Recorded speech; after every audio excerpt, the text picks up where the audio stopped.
Welcome to our Europe Winter Road Trip series. Over 3 weeks and 3,000 miles, we took our 1998 Land Rover Defender camper, discovering bucket list locations and exploring 15 incredible European countries. From snowy mountain passes to remote winter roads, we captured the real campervan lifestyle, adventures and Land Rover journeys, as well as the thrill of travel and exploration along the way. We documented every moment of this epic journey, and now we're sharing it all. The destinations, the challenges and the freedom of life on the road. If you love adventure, travel, camper life and Land Rovers, make sure to like and subscribe so you don't miss a moment. Let's hit the road.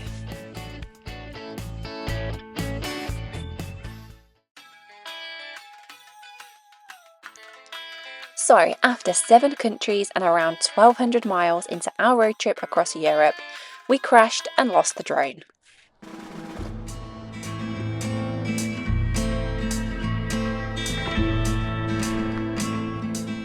So what started as an exciting, beautiful hike through the mountains of the Austrian Alps, capturing the beauty of the landscape and the dome spa, just trying to get the perfect shot to share with you, ended with us crashing the drone and losing sight of it.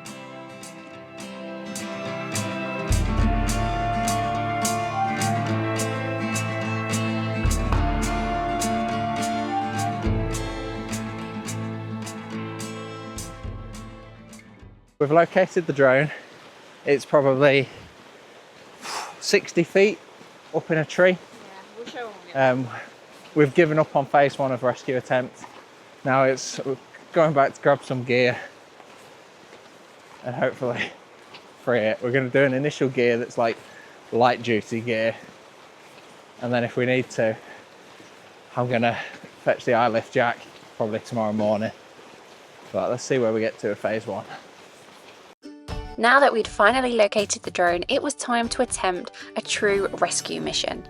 So after gearing up with ropes, a handful of essential tools, and also some lightweight crampons, we began heading back up the mountain, scrambling back up, retracing our steps where the mountain trees were.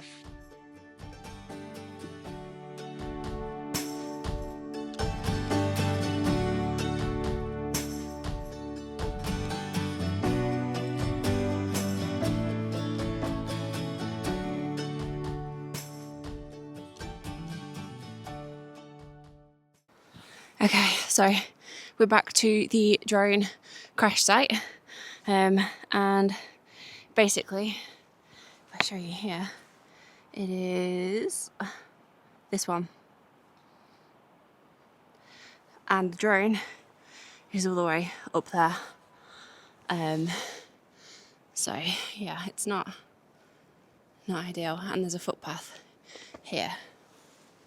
So I think the plan of attack is I'm gonna watch guard down here where Brandon takes on the first, the second kind of rescue attempt, well, third actually. We've thrown twigs up to try and release it, it's not worked, and we've tried to shake the tree, and just our luck, it is the thickest tree here, so time to try and ratchet it and shake it.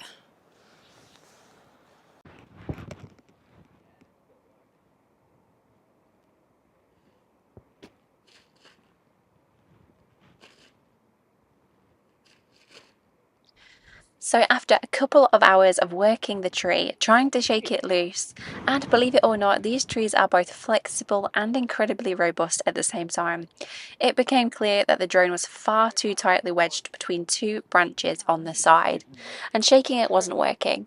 And although we managed to move the top of the tree, we eventually headed back to camp unsuccessful.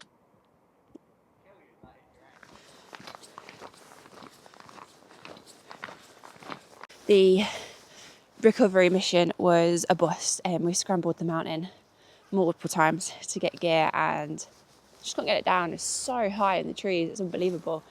And like I was saying, it could not be in a worse position. But yeah, so we had to leave it last night because it was getting dark, and we'd made reservations at the campsite restaurant. Now we definitely didn't feel like celebrating at all. We had nothing to celebrate last night. But the food was incredible, and that was a meal to be celebrated.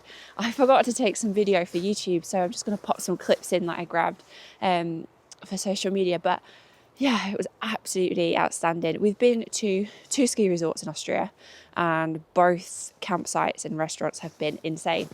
So this morning we have grabbed a load more gear and we're heading back up the mountain to see if the drone's still there. It may have dropped, and we were praying for winds last night, but it was just so still.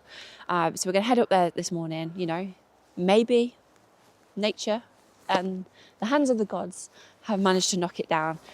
But otherwise, we're going to try and give it another go, give it another couple of rescue missions. I think at this point, even if we did get it down, it would be for the memory card, because I think where it's lodged in, I think you need to hit the drone, and if you hit it, you know, you need to, because it's so high up, we need something with a weight to throw up.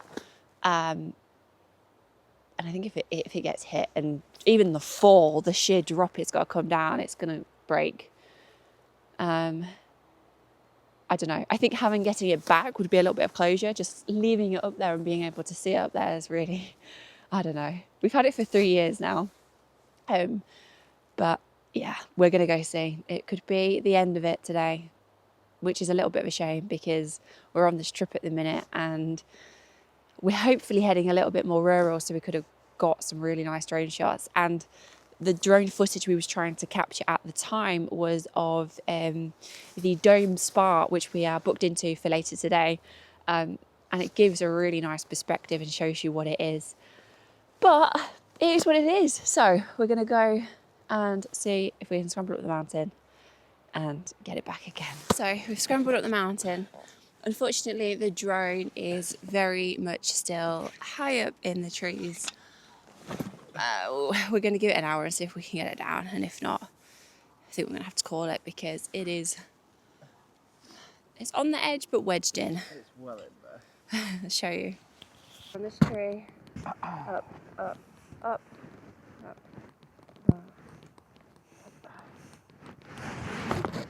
So what we're currently doing is Brandon's up this ledge, this mountain here. The tree that we're looking at is over there, that one. What we've got is a bit of paracord that Brandon's held onto with a shackle, like a kind of a shackle tied to the end. And what the plan is throwing the paracord high up into the tree, trying to hook it around the branch where the drone is stuck. Initially, we were trying to kind of hit the drone to knock it out because it was wedged in there. But then we went with this shaking method. So what we're doing is Brandon is wrapping the shackle around the branch where the drone is. So it takes a lot of aim to get it around the correct branch. And then he's shaking it to try and knock the drone out. And then he's pulling it back through, hoping it will release and not getting caught on any of the branches. Woohoo! Show them. We got her back. Minimal damage. We've got a broken propeller. We've got a chipped propeller. Broken propeller.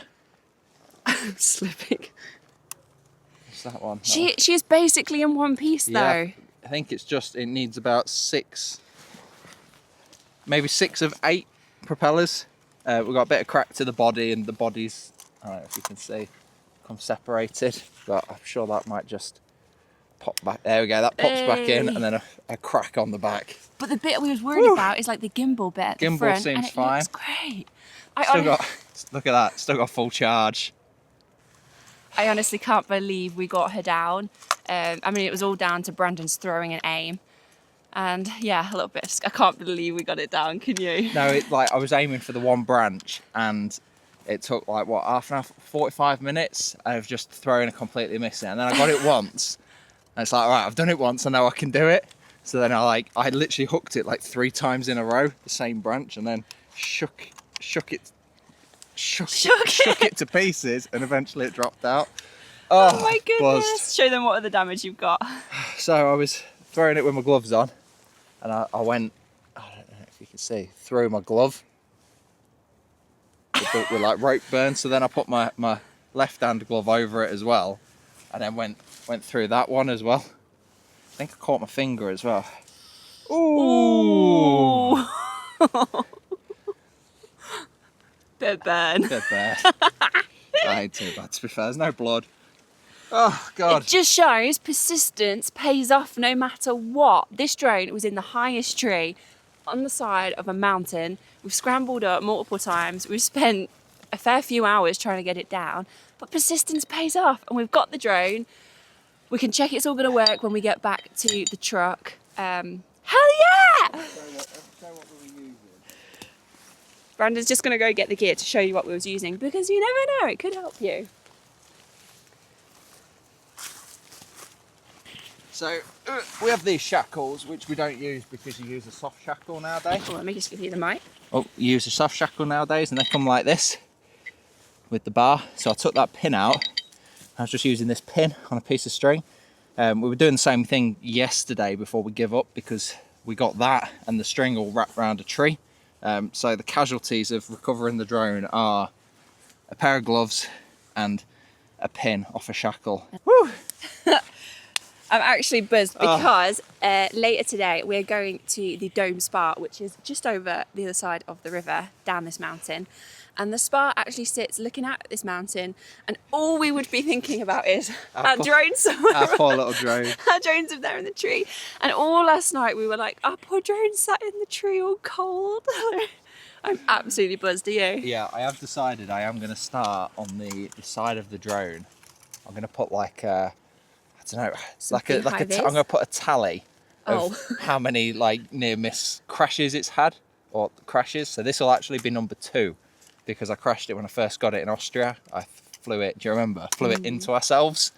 And that was painful, actually. That really hurt us. I think something else we need to do is put high vis on there as well. Yeah, it needs like, the arms need to be painted like reflective, high vis. I'm sure you can get some tape.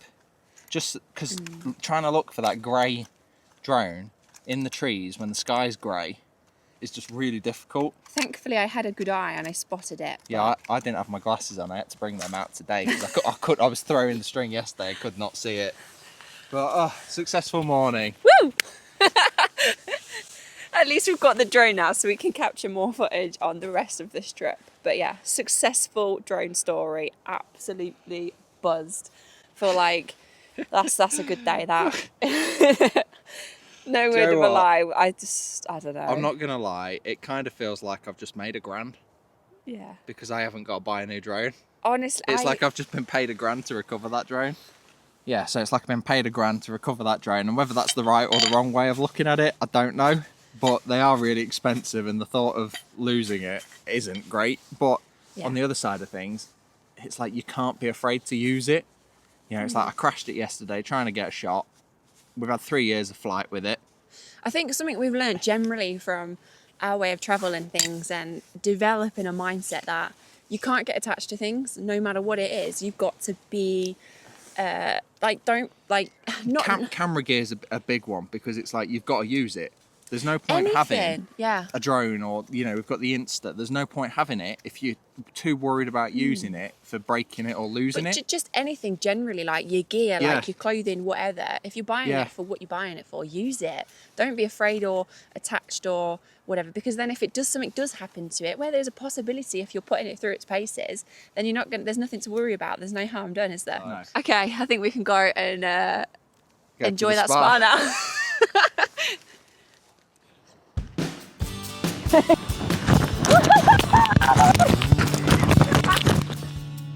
So in all the excitement of getting the drone back, I accidentally filmed the final 2 clips in slow motion. So to wrap things up, we celebrated with a well-earned beer, gave the drone a bit of TLC with some fresh propellers, and then did the all-important test flight to make sure it could still fly and record properly. Mission successful!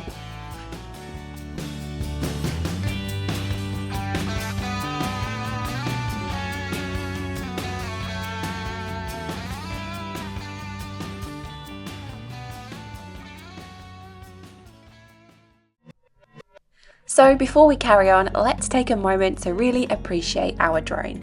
She's been lost, recovered, mildly traumatised, but always captures some awesome content.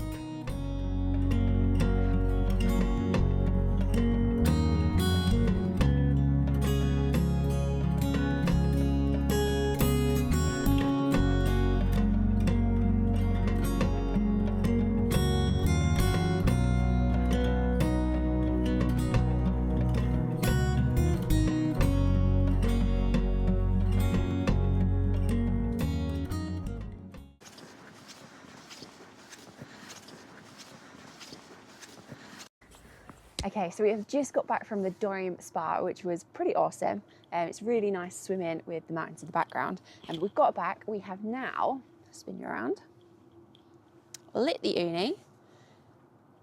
We've got a couple of drinks on the go. And then for tea tonight, we're gonna cook up some steaks on the uni in some red wine. We've got some part-baked potatoes already, which we're going to cook off in the cast iron with some garlic. We've got these portobello mushrooms, which look pretty cool. Really excited to try those. My lighting's a bit, doesn't quite do them justice. But yeah, got some mushrooms and some tomatoes as well. So we're going to cook up a little uni feast tonight. Little celebratory meal for getting the drone back. But yeah, we'll see how it goes.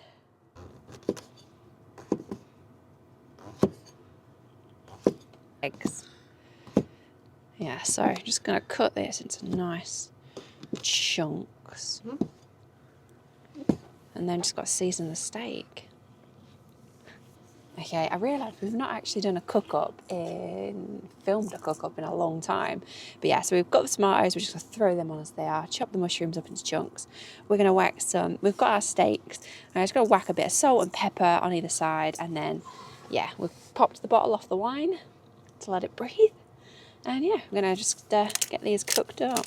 It was insane.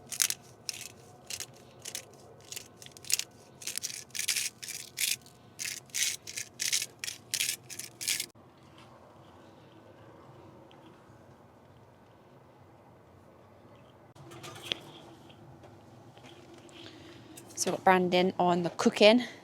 I'm doing a bit of filming. It's low light because the sun is setting. So we're going with knob of butter.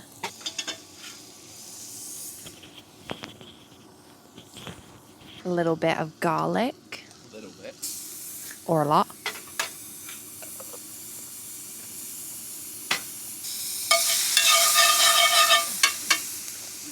And then we're going to whack in our part-cooked potatoes. Smells so good already.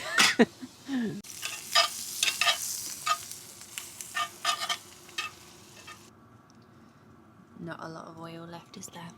A little bit of garlic, olive oil. Yeah, that was really empty.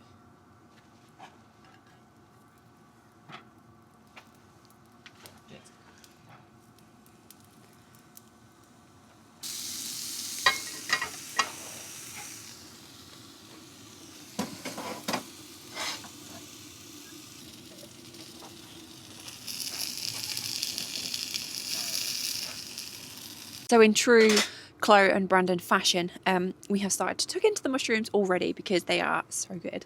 Let me spin you around. So tomatoes are cooked mostly. We're just heating up the pan for the steak, and then we're going to get the steak cooking. And once the steak's cooked and resting, we'll pop in the tomatoes and potatoes just to warm up. But yeah, there will be no mushrooms left for dinner because we're eating them as a starter because we can never wait. We have full on fire. The garlic in the pan has caught fire. Oh my god.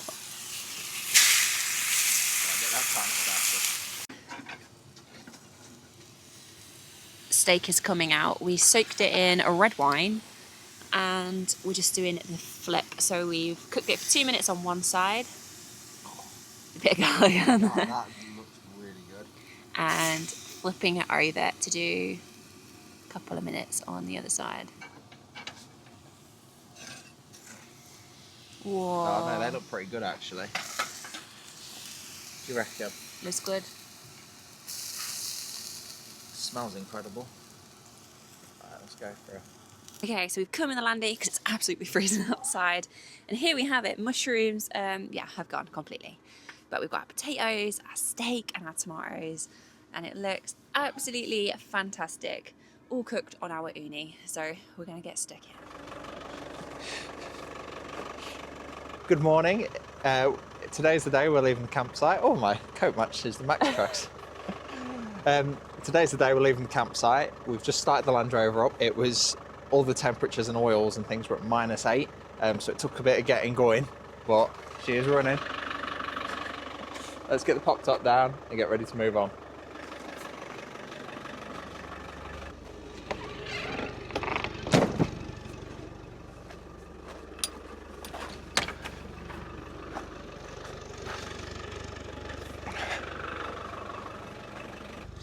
So we've had an awesome few days at this campsite, just getting ready to leave. We've paid the bill, sorted it all out, and now it's time to add a little memory to our back window of memories. So where should we put it? Where's the other one that was a campsite? Yeah, That one. Camping in Lambros. I like this stuff. That is thick dirt. Salt. Dirt.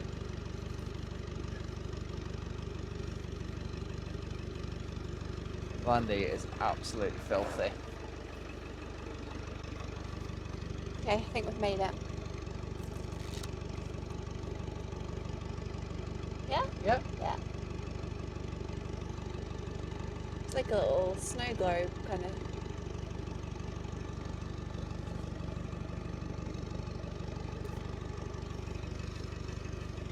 There we go. Another little memory to the list. So now we're gonna get in the Land Rover and we're heading over to Italy. So let's go.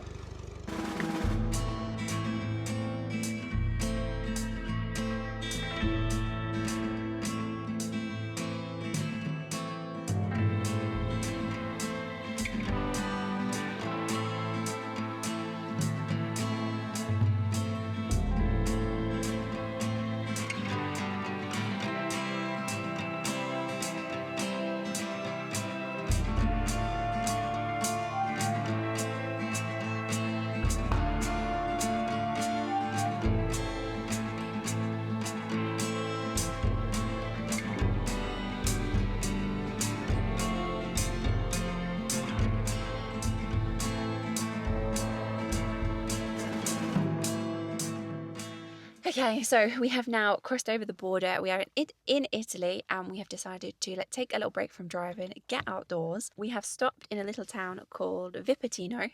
So we're going to go and explore and see what it's all about. Get some lunch too. Find some pizza. Pizza! You have to have pizza in Italy, right? Let's go see what we can get up to.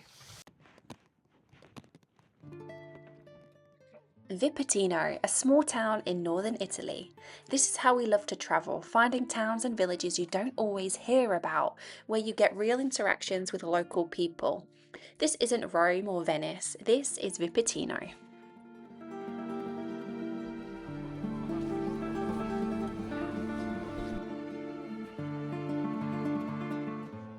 We stopped at what we thought was a small place for lunch. Inside it was completely full, no tables left. But instead of turning us away, they invited us downstairs to have pizza in their wine cellar, a room that's usually locked up and only opened for special events.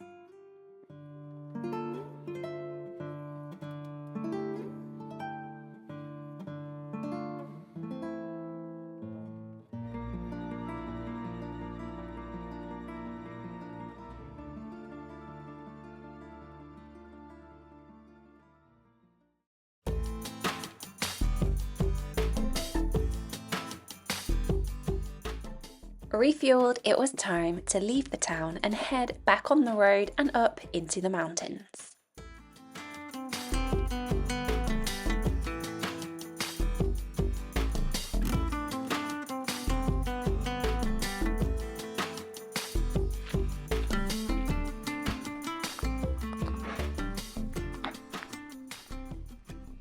Okay, so we have left the Italian town. We have come up into the Italian mountains.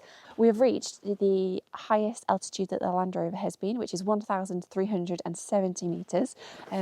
Landy is parked here. There's no one around. It's so quiet. It is kind of just about getting dark. And we're going to go and see the pyramids in the Italian mountains. Now, they're not exactly pyramids like you might expect, but we're going to go see if we can find them. So we're just trekking up now. We're a little bit pushed for time because it's getting dark and the parking ends at 5, I think. 30-minute walk, all uphill, all uphill. Yeah. Slow and steady, but let's go.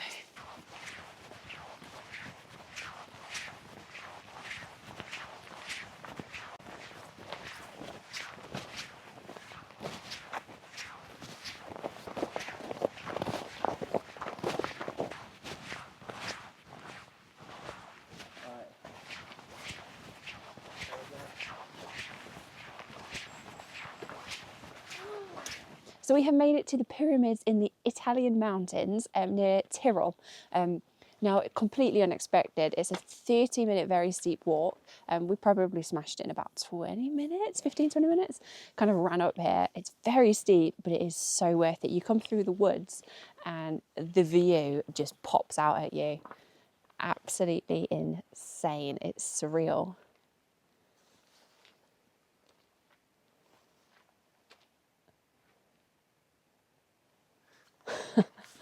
Mind blown.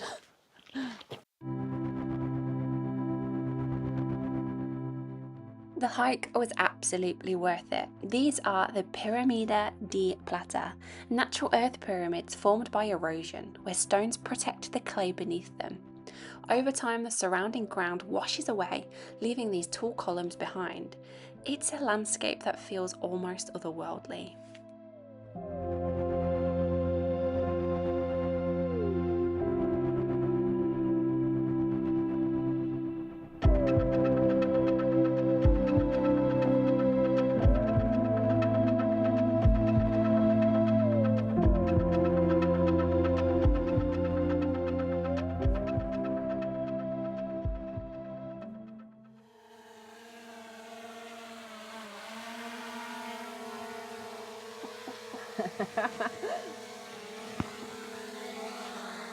Whew.